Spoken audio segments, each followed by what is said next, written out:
What's up everybody, it's Sean here and I'm back today to give you guys a review of the women's Air Jordan 3 Retro in this off noir colorway. So this is a brand new colorway of the Air Jordan 3 that released in women's sizing. So these dropped on November 15th for a price of $200 US or $260 here in Canada. The official colorway for this shoe is off noir, black, and sail, and these were available at most Air Jordan retailers, including the Closet Inc. here in Canada. So the Closet Inc. is my go-to shop for Nike and Air Jordan retros, and they're independently owned and operated, based right here in Southern Ontario in Canada. So if you guys are curious to check them out, I've linked their website, their social media, all that good stuff down below, so check them out, support the independent shops, and be sure to tell them that I sent you. So first off, here's a quick look at the packaging. So just like most Air Jordan 3s that are released in women's sizing, this comes in a white base cardboard box with this gold Jumpman at the very top. And beyond that, there's really nothing special about this box whatsoever. As for the shoe itself, this is your classic Air Jordan 3 silhouette.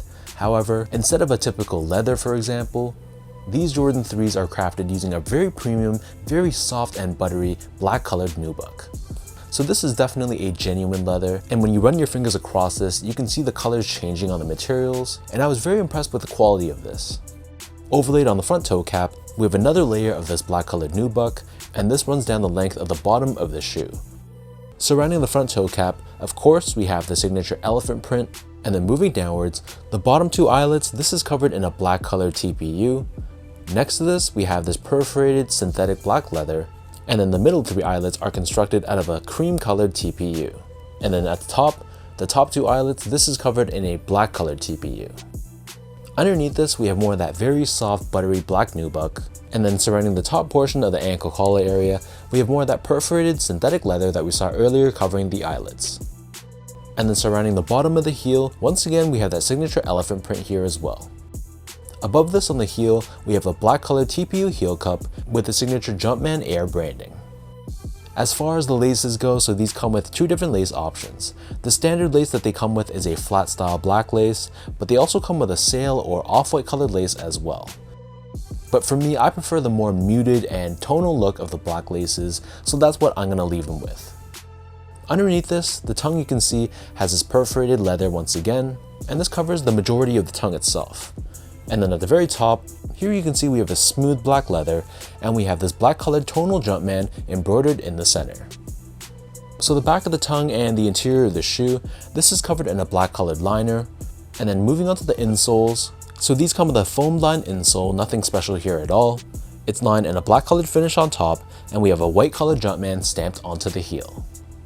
So the upper of these Air Jordan 3s, this sits atop this polyurethane foam midsole, which is painted in this sail color, but we do have a hit of black paint on the upper portion of the heel.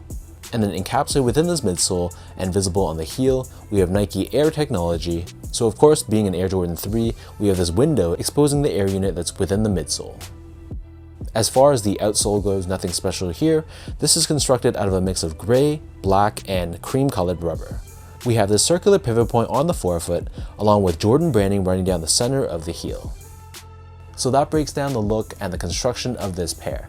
And for those wondering about sizing, so because this released in women's sizing, for any guys watching this video right now, if you're looking for your men's size equivalent, then you should go up 1.5 sizes. So my foot measures as a true size 10, slightly on the wider side. I usually wear a size 10 in the Air Jordan 3, so I got these in a size 11.5 women's and they fit me perfectly. So if you're a men's 8.5, for example, then you'd be getting a women's size 10. And if you're a men's size 9.5, then you'd be getting a women's 11. So whatever size you normally wear for the Air Jordan 3, I'd stick with that exact same size, convert it to women's, and you should be okay. Moving on to the comfort, so these feel like any other Air Jordan 3, which in my opinion, is actually a pretty comfortable shoe for a retro sneaker from 1988. There's something about the Air Jordan 3 and my feet, they're just compatible with each other. Yes, the technology is outdated, but there's something about how these feel on my foot. It gives me a decent balance between support with a little bit of cushioning underfoot. So for an everyday casual use sneaker, Air Jordan 3s are perfectly fine for me. They're probably not the best shoe if you're going to be on your feet for many hours. But again, just for a shoe that I'm going to be running errands in, for example, Air Jordan 3s have always felt great for me. Finally, in terms of the quality and the craftsmanship, so first off, material quality, like I said earlier, it was very solid.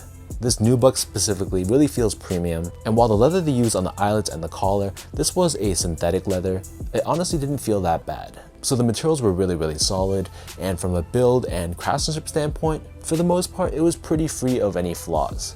There were some minor issues, some strings of dried glue I had to peel off myself, but other than that, I thought the panels were stitched on consistently, the left foot and the right foot looked symmetrical, they weren't crooked, so overall I was pretty impressed with how these turned out.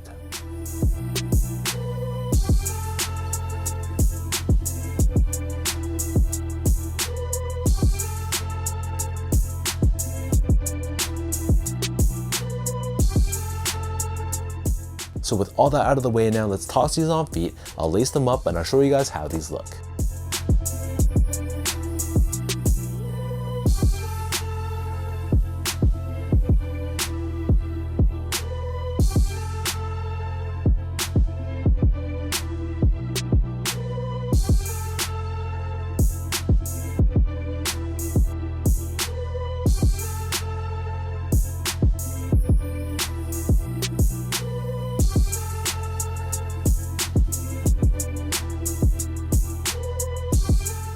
If you're someone that missed out on the Black Cement 3 the last time they retroed, I think this is a pretty worthy alternative.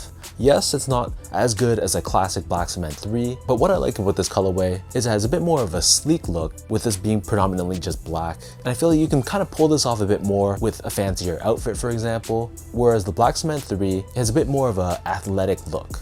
So with the use of the nubuck, like I've been saying throughout this video, it just feels a bit more premium. So if you're looking for a very versatile shoe that's predominantly black based, I think this is a very solid option. But I can totally understand if you find this colorway to be a little bit boring. There isn't really too much going on with it, but that's kind of the beauty behind it. But everyone has their own opinion, so there's no right or wrong. Let me know in the comment section down below, what do you guys think about this Air Jordan 3 Off Noir? What are your thoughts on this colorway? Are you a fan of it? Did you think it's a little bit plain and boring? I know here in Canada, the bigger sizes that would fit a typical man, those sizes have pretty much sold out completely. So it looks like this shoe is doing pretty well. It seems to be pretty sought after. As usual, if you guys enjoyed this review, be sure to like, comment, and subscribe to my channel if you haven't yet. You can follow me on Instagram at esco8, follow my X or Twitter account at sean.go spelled out, and visit my website at seango.ca. So thank you so much for watching. Hopefully you guys enjoyed this review, and I'll catch you guys all in the next one.